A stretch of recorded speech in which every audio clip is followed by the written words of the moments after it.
Magandang araw po sa inyong lahat. Eman Paco sa Pacquiao, pang-international na. Jillian Ward, dinumog ngayon. Alam po natin lahat yan dito sa ating video. Napakaganda nga po ng balita para kay Eman Paco sa Pacquiao dahil isang international na company po ang kumuha sa kanya kung saan ay inilathala po siya ngayon dito sa People Asia.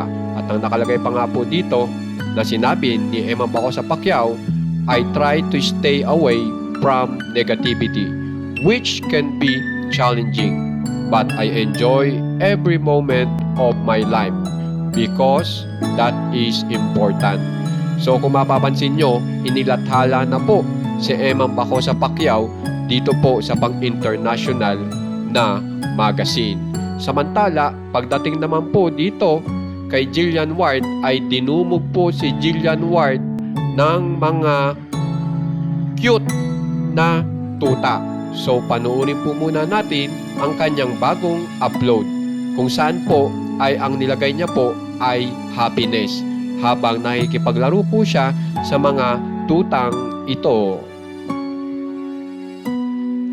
At pagkatapos nga po niyan ay meron pa siyang isang upload dyan na kung saan ay pinicturan niya ang kanyang mga kasamahan.